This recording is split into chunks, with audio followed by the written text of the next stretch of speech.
दोस्तों, आप 12वीं कक्षा के बोर्ड परीक्षाओं की तैयारी कर रहे हैं।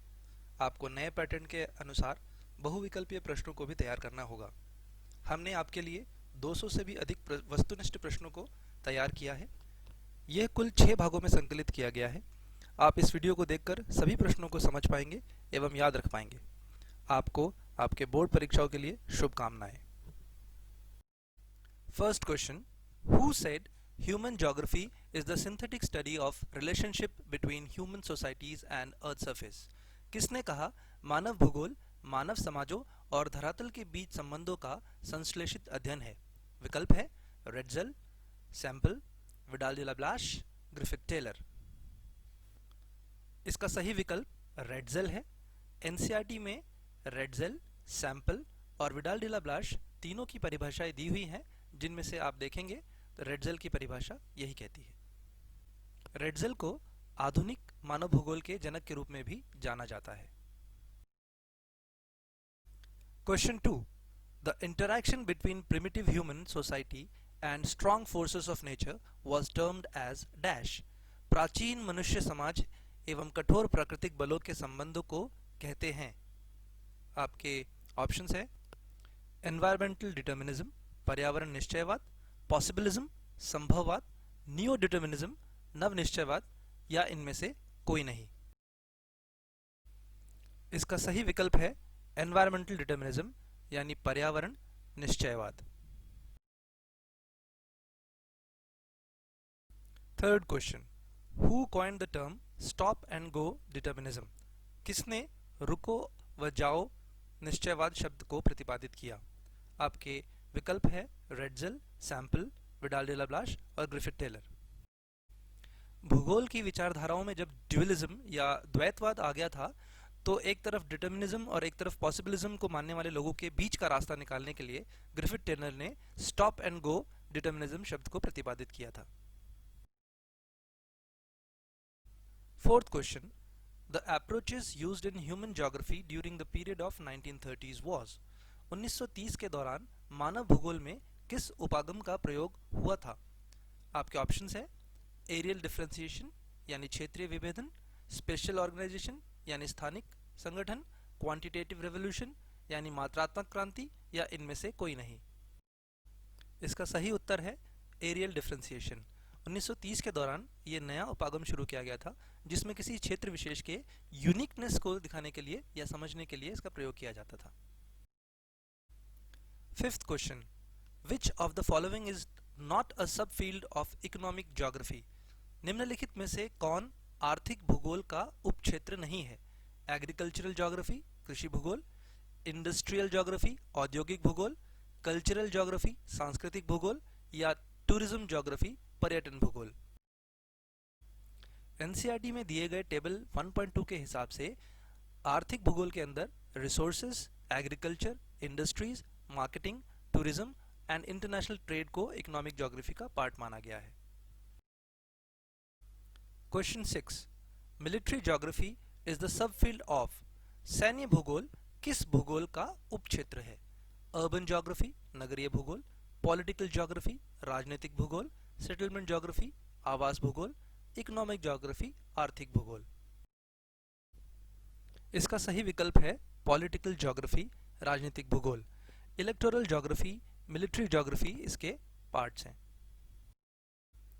Question 7, who said Asia has many places where people are few and few places where people are very many? किसने कहा एशिया में बहुत अधिक स्थानों पर कम लोग और कम स्थानों पर बहुत अधिक लोग रहते हैं? विकल्प है George B Cressey, Rogers, Andrew J, A Blackwell. इसका सही विकल्प है जॉर्ज बैबकॉक क्रेसी। उन्होंने अपनी पुस्तक चाइनाज ज्योग्राफिक फाउंडेशन में इसका जिक्र किया था। 8th question, the formula for population birth rate minus death rate plus in migration minus out migration is used to gate.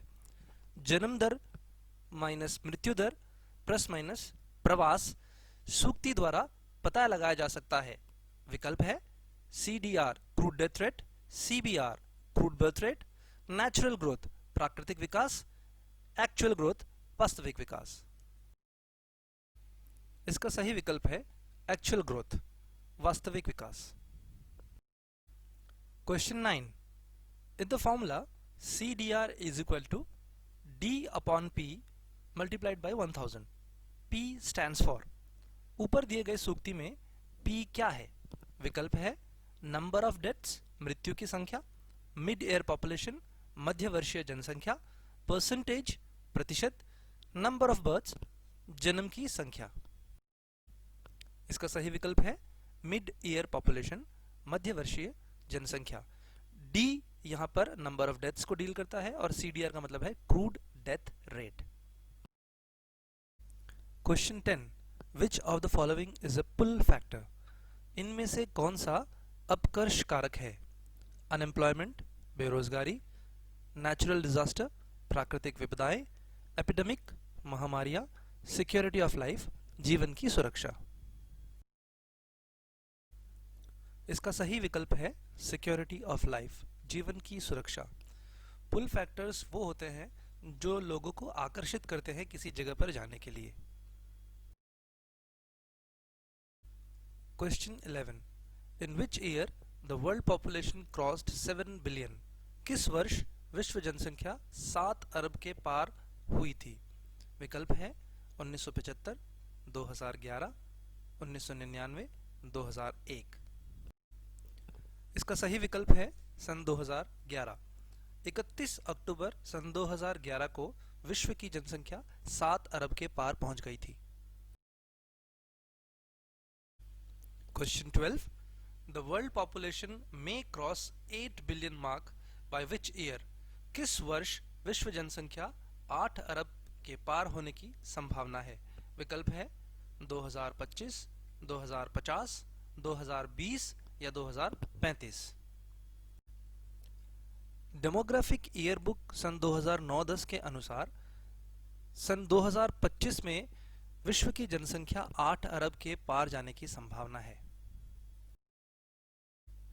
Question 13, human population has increased more than 10 times in the last dash. मानव जनसंख्या पिछले कितने वर्षों में 10 गुना बढ़ी? इसका विकल्प है 1500 वर्षों में, 1000 वर्षों में, 500 वर्षों में या 250 वर्षों में। इसका सही विकल्प है 500 वर्ष। Question 14, in the 20th century itself the population increased how many folds? 20वीं शताब्दी में जनसंख्या कितने गुना बढ़ी?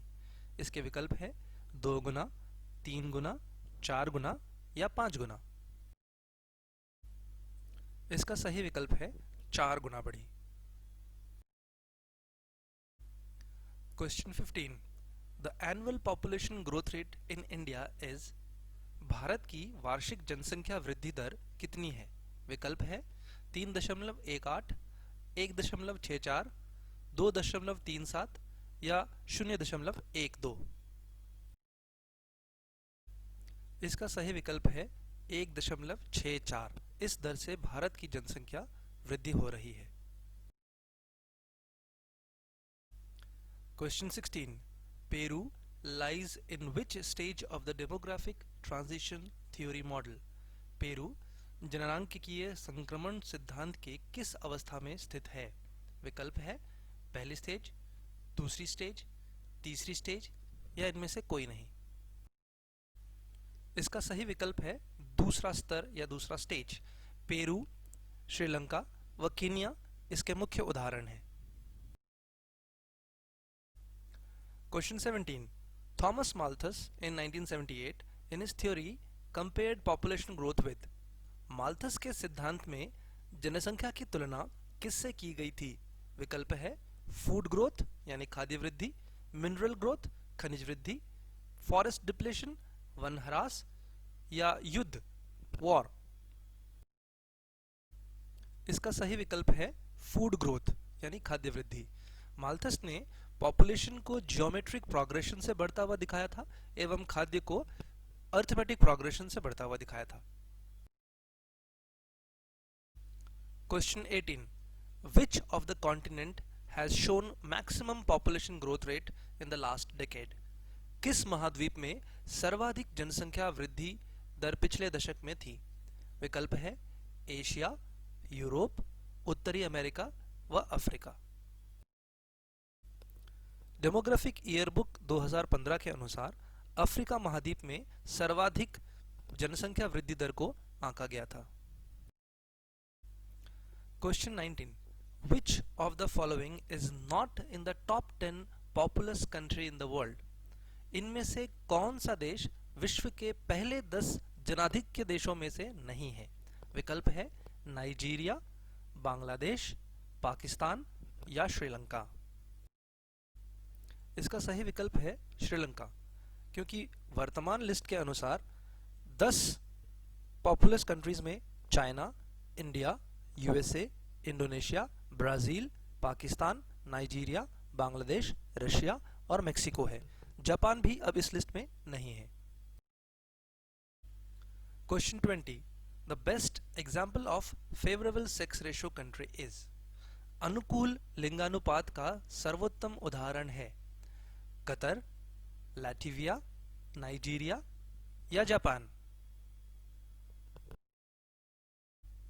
इसका सही विकल्प है लैटविया। यहां पर 1187 महिलाएं हैं प्रति 1000 पुरुष। Question 21, how many countries in the world has favourable sex ratio at present? वर्तमान में कितने देशों में अनुकूल लिंगानुपात है? विकल्प है 139, 72, 311, 102। इसका सही विकल्प है 139।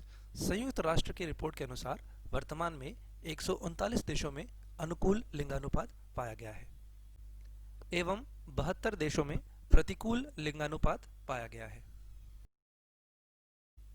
Question 22, which age group is considered as the working population?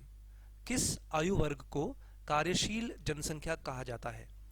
आयु वर्ग है 10 से 45, 15 से 59, 21 से 65 या 24 से 75।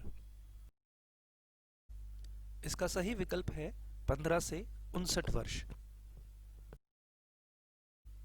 Question 23, which of these country will not show expanding age sex pyramid? किस देश का जनसंख्या पिरामिड विस्तारित नहीं है? नाइजीरिया, बांग्लादेश, मेक्सिको या जापान। मुख्यतः 3 प्रकार के जनसंख्या पिरामिड होते हैं, एक एक्सपैंडिंग, एक कांस्टेंट और एक डिक्लाइनिंग। तीनों के शेप अलग अलग है। टेंट के आकार को हम एक्सपैंडिंग कहते हैं, बेल के आकार को हम कांस्टेंट कहते हैं एवं पत्ते के पर्ण के आकार को हम डिक्लाइनिंग कहते हैं।